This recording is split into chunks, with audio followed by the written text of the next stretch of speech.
What's up, guys? It's Brian here. Happy New Year, everybody. Today we are kicking off the year with a review of the brand new LEGO Star Wars Clone Trooper and Battle Droid Battle Pack.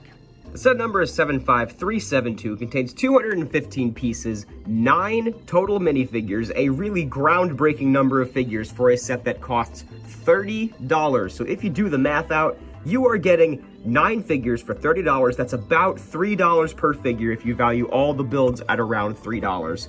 So right off the bat, this set looks like a great deal as far as the retail price of the set goes. But how does the set actually look? So you do get a total of 4 builds in the set, and some of them are fairly small. Here's the brand new Stap from the Clone Wars. Obviously, we know it's Clone Wars because it is dark blue. Here's how it compares to the other newest version of the Stap in the Advent Calendar. This is more of an Episode 1 version. This is more of a Clone Wars version. I think I like the Clone Wars version better, just because I don't know why the Battle Droid is like that on the Episode 1 Stap. But yeah, the Stap is not so bad, and it would be pretty reasonable to have an army of these. Next up, we have this little gunner turret here, which has a stud shooter on the top, as well as these riot shields as the little siding, and some clips to hold the blasters while the clone is standing at the little station firing away. I do wish there was some sticker details or printed details on the outside of this little turret, because it is very blank from the outside. Now getting into the 2 larger builds, here is the speeder, which is obviously reminiscent, as well as this gunner turret is to the 2007 Battle Pack that I'll talk more about later on. But this speeder is fine. It's bigger than I thought it would be, but there are some good pieces in here. It doesn't really look that great aesthetically, but you can fit 2 clones on it, and it's got the blasters in the back, so that when they're not using them, they can have the rear cannons firing. But yeah, that's about it. It's got stud shooters on the side. It's not really the best build out there. And here's the newest version of the Tri-Droid, which is not so bad for what it is. Obviously, it's very downscaled, but this top section rotates up here with these poles that are supposed to be cannons, but then you also have some flick fire missiles down here, which is very nice. And this thing has pretty good articulation. You can make it do quite a bit of things, and the details are very nice and built with some very useful pieces as well. So even if you don't keep these builds together, if you buy a whole bunch of these, you still get some pretty good parts. And just for the sake of it, here's how it compares to the last version we got in the Battle Troopers Battle Pack from 10 years ago. Oh my goodness, 10 years ago. But yeah, similar in scale, so it wouldn't be too unreasonable to have these side by side on a mock. However, the highlight of this set is very clearly the minifigures. I mean, having 9 minifigures, like I said, in a $30 set is really unprecedented, at least in recent times, because that is just some really good value at retail price. But I'm going to look at the first 2 here that are not new or exclusive. The Battle Droid, which we obviously all know and love, and the Clone Shock Trooper right here, which comes in the Coruscant Guard gunship. I did not get the gunship, so I don't have this figure, but you know, it's fine for what it is. It's exactly what I expected LEGO to make after GCC made their perfect version not too long ago. What I'm sure is the biggest highlight for most of the community is getting 3 plain Phase 2 Clone Troopers in a battle pack. We've been waiting for a Phase 2 plain Clone Trooper battle pack for 10 years. I can't believe it's been 10 years since we've been waiting, and we get 3 of them in this set, which is fantastic for army building. I have a feeling this guy will show up in sets down the line, but it's really, really, really good. Now, they do have the helmet holes, which I know some of you don't like. However, I'm a fan of helmet holes for the sake of the accessories, but don't forget that you can just swap out these helmets with GCC helmets that don't have holes, and look, they're still really, really, really good. I mean, seriously, these GCC helmets are perfect. So if you don't like the holes, you can just get the GCC version.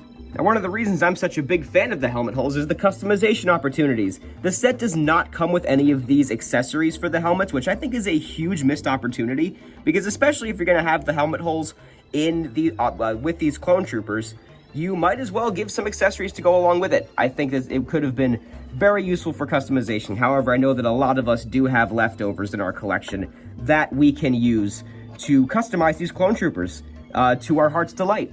And the other exciting thing about this set is the return of the B2 Super Battle Droid. Finally, again, 10 years after they were last produced, we get the B2s back in production, and it is a brand new mold. It's kind of hard to tell without putting an old one right next to it, but the head is very different, and there are just some other slight modifications to the whole thing. The arms, as you can tell, are a similar mold, but hopefully they've been stronger, because as we all know, these old B2s were very, very brittle. So only time will tell if these new ones actually withstand the test of time and don't snap on us.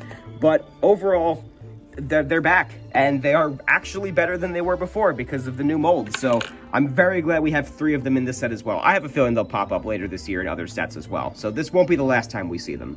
And taking a look at the extra parts, nothing too crazy. You do get a spare pistol, as well as a spare thermal detonator, and I forgot to mention it does come with this little crate as well, with a single thermal detonator inside. But that's all you get in the extra piece department. So I think any way you spin this set, $30 is a good deal. If you're going to buy multiples of these, which I know that most of you are, and you want to pay $30 for all of them, you're really not going to get ripped off. I hate considering the secondary market when doing LEGO reviews because it's a totally separate thing from LEGO. However, you do have to consider that $3 per minifigure in 2024, whether it's from LEGO directly or from the secondary market, is a phenomenal deal, especially if you don't really care for the builds. You can justify $3 a figure, or if you want to go down to $2 for some of the Battle Droids and $4 for the Clone Troopers, you really can't slice it in a way that makes it sound like a bad deal. I think $30 is more than fair.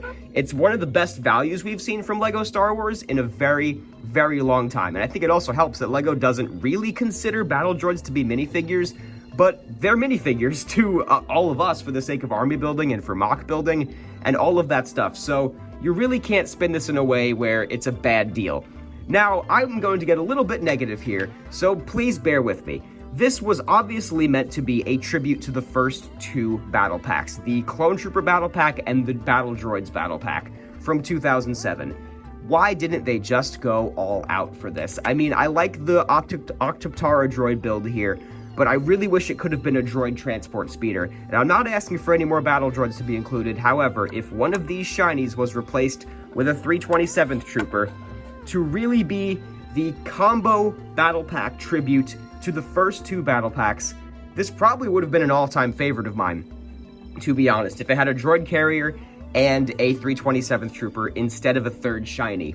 However, as it stands, you really can't complain about it too much. Now, I won't be getting a lot of these battle packs because I did buy a lot of those GCC grunt helmets. So GCC beat LEGO to the punch here. I mean, these grunt helmets are actually perfect, and I have a whole bunch of older grunts from just collecting over the last decade plus. So I don't really need a lot of these new Clone Troopers. I'll be getting a couple more, probably, maybe at least one more when it goes on sale, because it will go on sale eventually.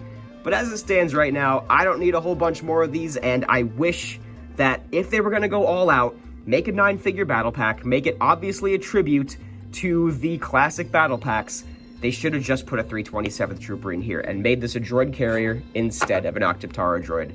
But, so that's why this set for me is more like a 7 out of 10 instead of a 10 out of 10. But for the sake of the community and where we stand now, this is a much, much needed battle pack. And I'm very, very, very happy that it's on the shelves. And it is objectively a good deal, even at retail price. Can't believe I'm saying that. So that'll end my long-winded thoughts about this set here. Thank you guys very much for watching. Leave a like if you enjoyed, comment, subscribe, all that good stuff. You guys know the drill. This has been Brian from Watermelon Studios. Peace out, guys.